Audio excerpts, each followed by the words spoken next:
It's time for some collective wisdom, a podcast advancing the cannabis revolution, one conversation at a time. We all benefit from sharing knowledge and experiences. So if you want to learn about the business of cannabis from those in the trenches, you've come to the right place. Here's your host, Lisa Tollner, co-founder of SensiChew. Today, we have the pleasure of speaking with Ryan Douglas, and he has an extensive background in cultivation. He's the author of From Seed to Success, How to Launch a Great Cannabis Cultivation Business in Record Time. He has accumulated an incredible level of knowledge and experience when it comes to cannabis cultivation. He has recently started his own cannabis consulting services company, Ryan Douglas Cultivation, LLC. He's worked with commercial cultivation and horticulture for over 23 years, and he has become a specialist in legal cannabis startups. He was a former master grower at Tweed, Canada's largest licensed producer of legal cannabis, and the flagship subsidiary, Canopy Growth Corporation. And Ryan was crucial to Tweed's early success. He'd helped design their production facility, selected the genetics, hired and trained staff, and during that time produced over 70,000 plants and 6 tons of dry cannabis. So an impressive background, to say the least. So prior to that, Ryan spent 15 years in commercial greenhouse, ornamental and edible crops, and grew up to 600,000 plants annually. So without further ado, Ryan Douglas, welcome to Collective Wisdom. Well, thanks for having me on, Lisa. It's a pleasure to be here. Well, let's dive right in. Your book is coming at a pivotal time. The cannabis industry, at least in North America, has been completing its second full year of compliance and legal cannabis for many states. Cultivation, of course, is at the core of everything that happens in cannabis. And more cultivation is continuing to grow and come online. Tell us about your book and what the motivation of producing this book was for you. So basically, I wrote my book to create really a guide for anyone from any industry to enter cannabis and launch a cultivation business quickly and efficiently and successfully. So in the last 4 years of working as an international cannabis consultant, what I found is that when I went to visit potential clients to see their cultivation sites, when they called me to have a look at their problems, it was very seldom the problem was due to a technical issue like the wrong kind of fertilizer or the wrong kind of grow lights. Almost 9 times out of 10, the problem was related to decisions that were made early on in the planning phase of the business. And so what I wanted to do was create a book that could show anybody from any industry really step by step how to plan and prepare and design and launch and expand a commercial cultivation business. So when you mention planning, it would seem that planning is probably one of the core components that gets missed. Is it just so multifaceted that it becomes a challenge, or is it just improper plans are set forth? Sure. So when we think about planning, that involves everything from facility design to selection of an experienced head grower to creating realistic expectations, both for the government and for investors. So as an example, I spent the last 4 years living and consulting in Colombia, South America. And so as that industry was taking off, what I found was that a lot of people that owned land within their family had applied for a license and decided that they would start growing there. And so just because land is available doesn't mean it's an appropriate region to start growing.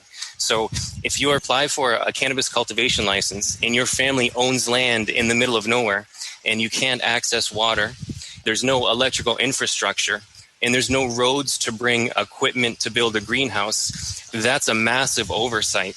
And so it would be much less expensive simply to select a different piece of land than to try to make that work.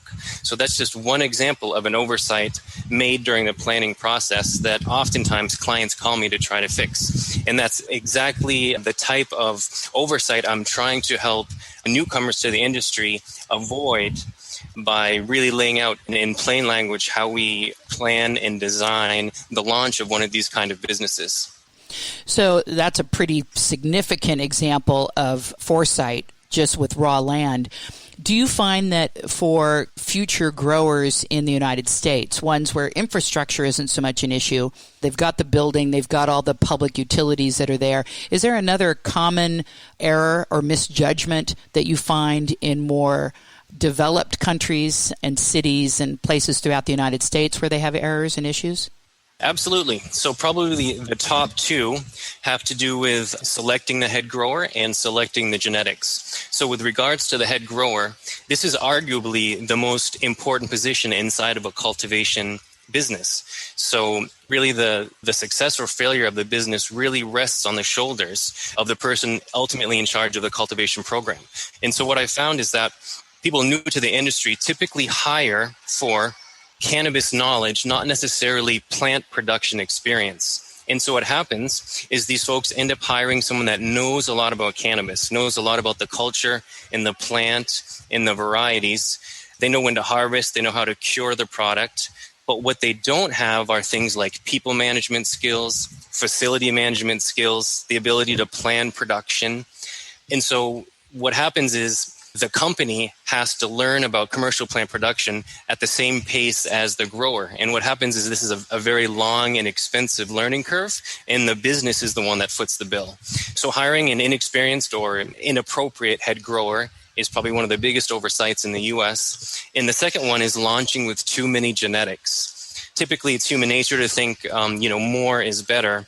But on a commercial scale, what growers try to do is treat all of the plants the same.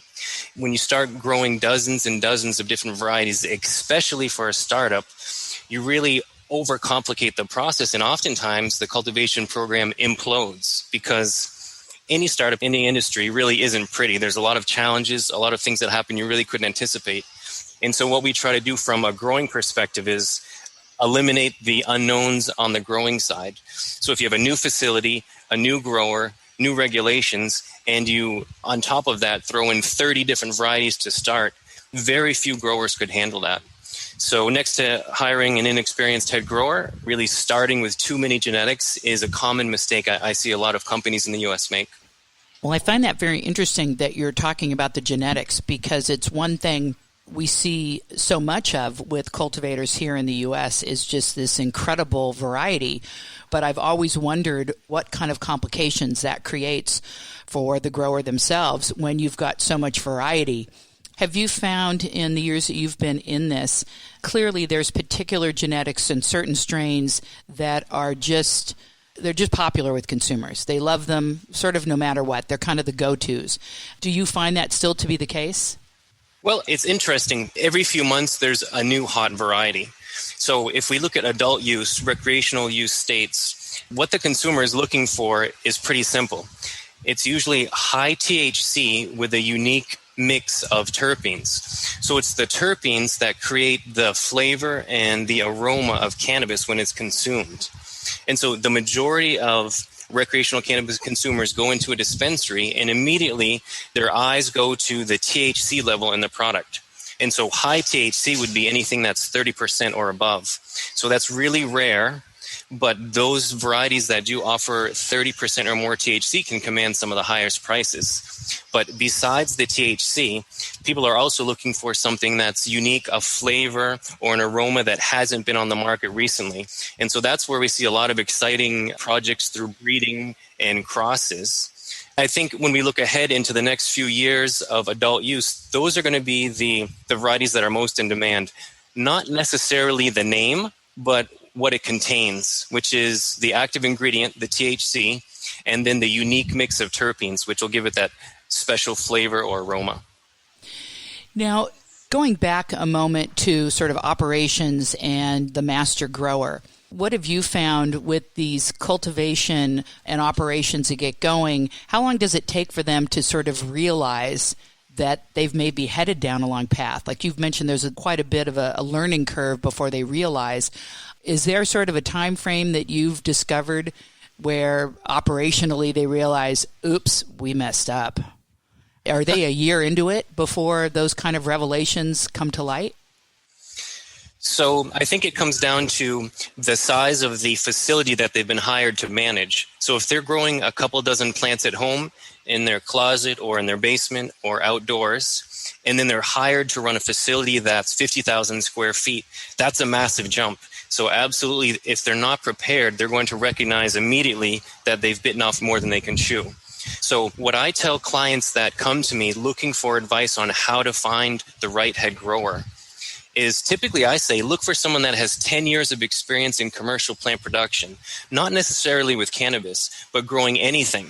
And I say that because in the intro, you mentioned that my background actually is traditional horticulture. So for a decade and a half, I was growing ornamental crops and edible crops on a commercial scale across the U.S. And that was a priceless learning experience. It really helped position me well to become a commercial cannabis grower because probably 90% of the techniques and the concepts used to grow ornamental crops or edible crops commercially, they transfer directly to cannabis. So what we find more and more, because there's more and more states that have legal cannabis cultivation, there's fewer and fewer experienced cannabis growers. So they're in really high demand. And, next, besides really stealing somebody from your competition, what I recommend clients do is actually turn to traditional horticulture, where I came from. And if you can identify someone that has been growing commercially for 10 years, they're in an excellent position to really help launch your business because they already are familiar with the concepts of production planning and people management and facility management. And it's just a matter of really training them through a cultivation consultant or a cannabis expert, really the idiosyncrasies, the specifics of cannabis. And that right there, in my experience, is really a recipe for success. You pull a grower from traditional horticulture, you supplement their knowledge with cannabis-specific expertise, and you're off to the races. So I hear what you're saying with that recipe for success. Is there sort of a sweet spot for most growers in terms of the size of the operation, the amount of the square footage, where it's manageable for sort of just the greatest percentage of startups that are out there? The number I would have suggested is 10,000 square feet to 20,000 square feet is an excellent starting point for new licensees and for growers that are either coming from the illicit or caregiver market. So they have experience growing cannabis, but not on a large scale. And for companies that are new to cannabis. So it's an excellent starting point. 10,000 square feet that's run successfully will produce a lot of cannabis. But anything beyond 20,000 square feet, you really want to make sure that you have your ducks in a row in the sense that your head grower and your cultivation team know what they're doing, because otherwise it's going to be a very expensive learning curve. And I've seen numerous companies really stumble and overcomplicate the process before they can even harvest 1 gram of cannabis. And that's not only costly, but it's embarrassing. If you have a company that has raised millions of dollars, made promises not only to investors and to the regulators that issue the license, but also to the consumers that are anxiously waiting the opportunity to legally purchase cannabis. If you start growing and you have multiple crop failures, it's possible that you could go months without ever having any product to sell. So 10,000 square feet, I think, is safe. 20,000 square feet if you're feeling confident. But beyond that, you really need to make sure that you have an experienced grower that knows what they're doing in order to pull it off. I've seen some photos of you doing inspection. What are you looking for? I notice you have a loop out and you're obviously magnifying and taking a closer look at the cannabis buds somewhere through the growing process. And I would imagine you're doing that at certain stages throughout. But what do you look for when you're inspecting a plant up close? So this is a process that we call scouting, and this is something that growers do, if not daily, at least once a week. And it's simply a process of walking the crop and looking for any anomalies in production. So basically, we're looking for early signs of insect infestations or disease infestations or perhaps nutritional problems in the crop. So with regards to insect and disease, as cannabis growers, we are prohibited from using any chemicals in terms of pesticides or fungicides, especially during the flowering phase. So that's a luxury that ornamental growers have that cannabis growers don't have. So if your growing poinsettias in a couple weeks before Christmas, you get an insect infestation, there's a number of different products you could apply. It's going to kill the insects and the plant will be saleable. But if that happens in cannabis, oftentimes it will result in a crop failure because once an infestation occurs, there's very few products we could apply to the plant to fix the problem. So the reason we scout is it's really a preventative measure. We try to catch things before they really blow out of control.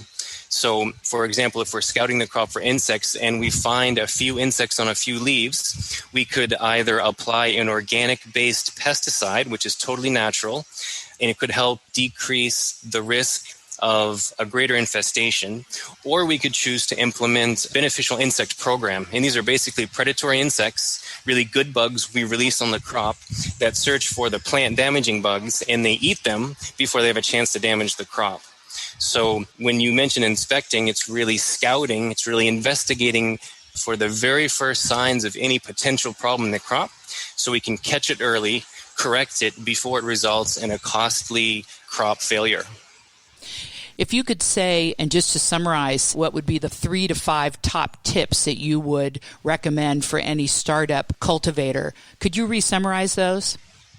Let's see, I always like to think in terms of the 3 Gs. So I know I touched on it briefly before, but it's genetics, grower, and greenhouse. So start with only a handful of genetics. Typically for startups, I recommend no more than 5 to 10 at a maximum. And once production is rolling, once the company begins to realize revenue, they have demand for their product, then it would be an appropriate time to introduce new varieties or trial new varieties. And at that point, you could really switch out existing varieties quickly. But if we start with more than 5 or 10 varieties, we really set ourselves up for failure. We increase the chance of overcomplicating the process. So that would be one of my first recommendations, one of my first tips. Second is grower, just to recap, don't necessarily concentrate on cannabis-specific expertise, but look for commercial plant production experience. That's going to go a long ways in helping to ensure that you realize a smooth startup and that your grower doesn't make elementary basic mistakes that any grower should learn in the beginning of their career.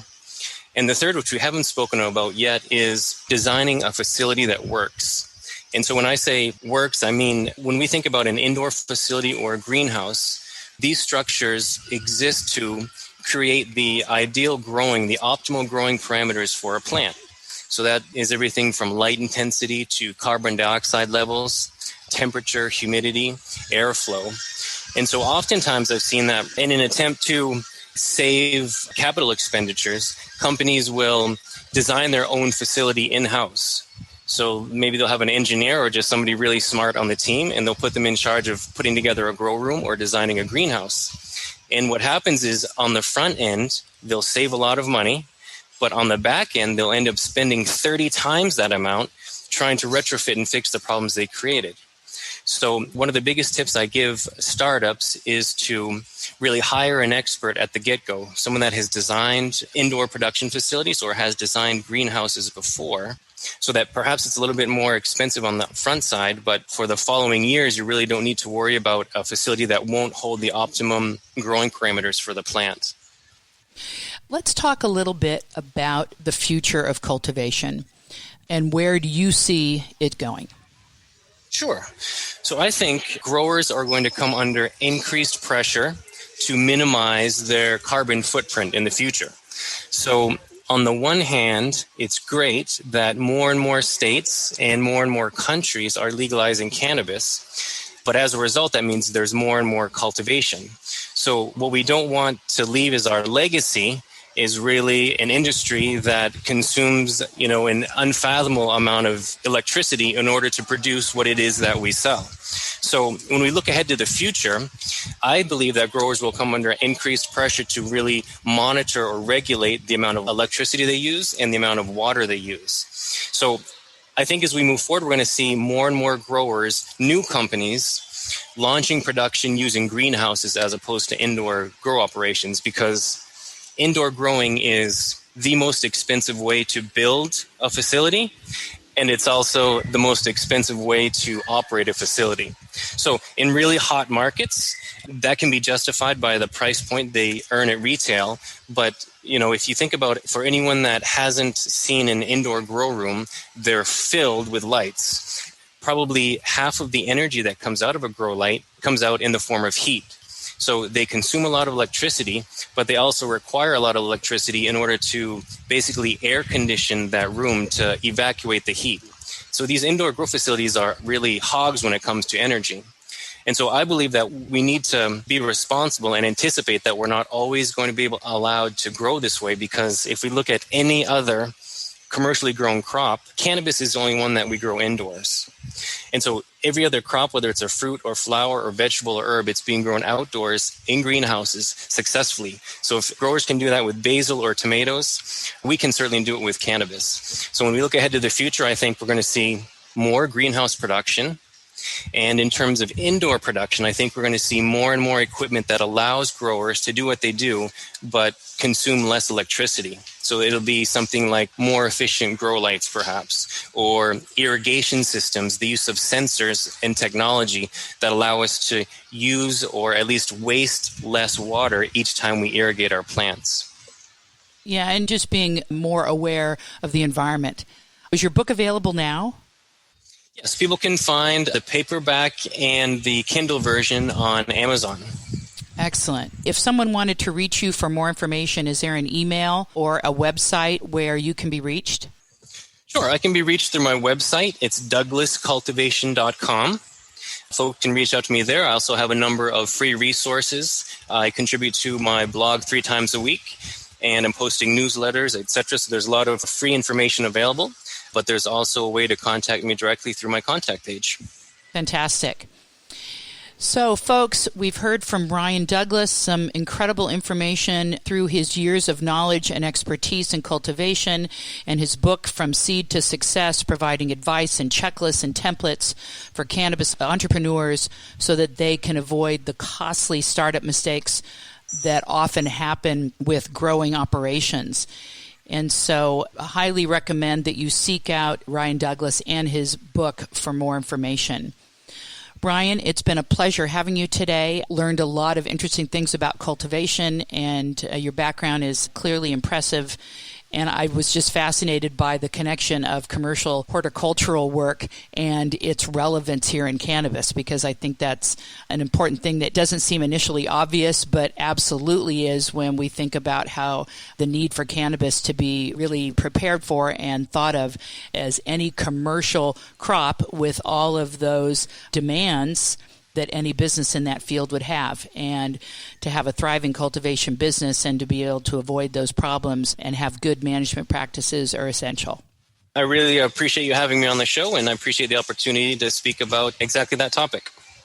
Well, Ryan, thank you again. This is Collective Wisdom. I'm your host, Lisa Tollner. Thank you so much for joining us, and be well. That's this week's episode of the Collective Wisdom Podcast.